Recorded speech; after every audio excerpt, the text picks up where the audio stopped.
안녕하세요. 이번 영상은 한국을 빛낸 100명의 위인들 한석봉부터인데요. 3년 공부 한석봉, 단원 풍속도, 그리고 방랑시인 김사과, 지도 김정호 이렇게 4명에 대해서 이야기해보도록 하겠습니다. 먼저 한석봉인데요. 한석봉은 굉장히 유명한 일화가 하나가 있었죠. 어머니가 아들 한석봉을 이제 공부를 시키려고 보냈어요. 그래서 10년 동안 공부하고 오너라 했는데 이 한석봉이 3년 만에 엄마가 너무 보고 싶어서 집으로 돌아왔어요. 그러니까 이 엄마가 너 왜 10년 하라고 했는데 왜 왔냐 이제 이렇게 된 거죠. 그래서 시험을 해보겠다. 이 시험에서 통과하면 집에 있어도 된다. 그리고 불을 딱 끕니다. 자, 이제 글을 쓰거라. 나는 떡을 썰겠다. 했죠. 근데 이제 불을 켜고서 보니까 엄마는 떡을 아주 이쁘게 썰어놨는데 한석봉은 글씨가 아주 삐뚤빼뚤 하더래요. 그래서 이거 아직 너 공부 부족한데 왜 왔냐 이러고 다시 돌려보내서 결국에는 10년의 공부 생활을 마무리했다고 하는 그런 유명한 일화가 있죠. 이 한석봉은 우리가 많이 알고 있는 위인들하고 조금 다르게 과거에 이제 과거가 그 전에 1차 시험, 2차 시험 이런 것처럼 진사과, 대과 이런 식으로 나눠져 있거든요. 그런데 이 한석봉은 대과에는 합격하지 못하고 진사과에만 합격을 했었대요. 이 진사과에 합격을 하면 성균관에 입학할 자격이 주어지거든요.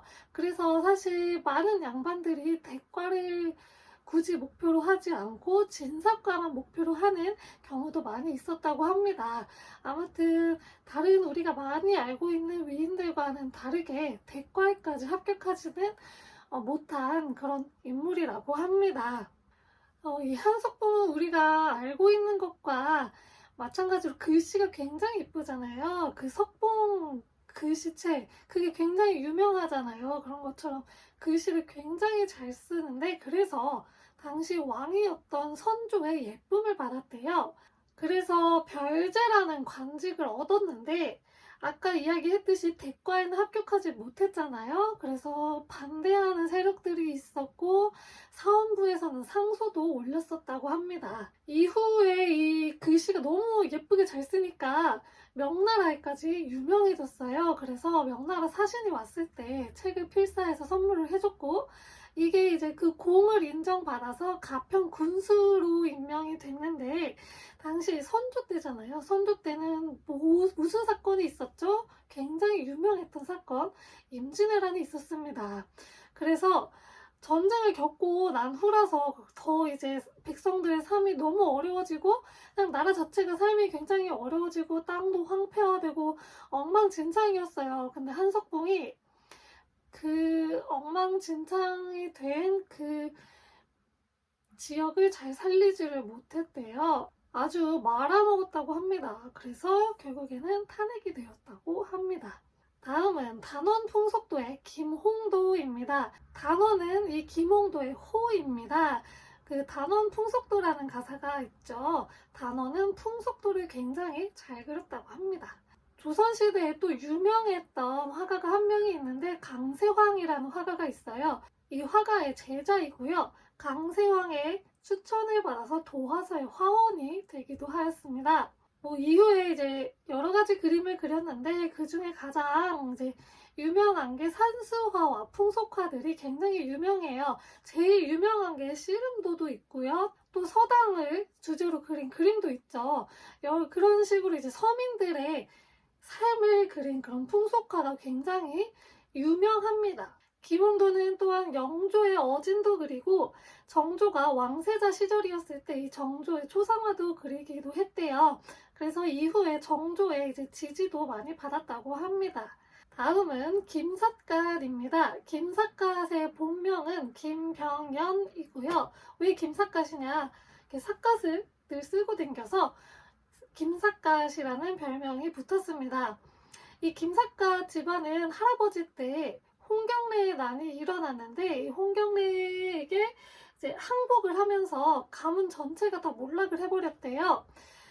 그리고 이후에 이제 이제 김삿갓이 성장을 한 다음에 이제 과거를 보려고 이제 간 거죠. 근데 이제 과거 시험의 주제가 그 김삿갓의 할아버지였던 김익순을 비판하는 글을 쓰는 거였어요. 그래서 근데 왜 그랬는지는 정확히 모르지만 할아버지였는지 몰랐던 것 같아요. 자기 할아버지였는지.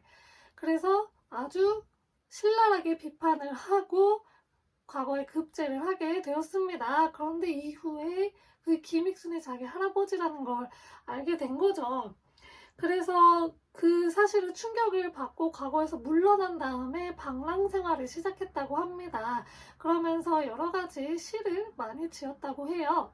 이 김삿갓의 시의 주된 주제는 권력자들을 조롱하고 또 풍자하는 주제들이 많았다고 합니다. 대표적으로 함경도 관찰사였던 조기영의 가렴주구를 폭로한 시도 있습니다. 그 이후에 전라남도 화순에서 안초시라는 사람의 사랑방에서 돌아가셨다고 합니다. 현재 강원도 영월에 가면 김삿갓 면이 있습니다. 자, 마지막으로 지도 김정호입니다. 김정호 하면은 대동여지도 너무 유명하죠. 대동여지도가 왜 유명할까요? 정확한 축적을 사용했어요. 그래서 지금 현재 지도하고 비교해봐도 거의 다르지 않는 정말로 지금 써도 무방한 그런 정말 정확한 지도를 만든 것으로 유명해요. 총 이제 정말 크거든요. 대동여 지도가.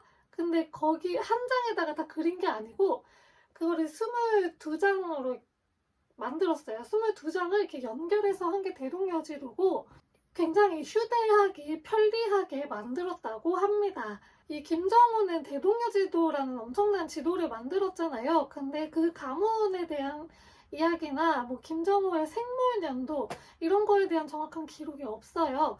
그래서 아마 뭐 양반은 당연히 아닐 거고 중인도 좀 아닌 것 같고 평민이지 않았을까 하고 추정한다고 합니다. 자, 여기까지 이번 시간에는 한석봉 그리고 김홍도, 김삿갓, 김정호 4명에 대해서 이야기해보았습니다. 감사합니다.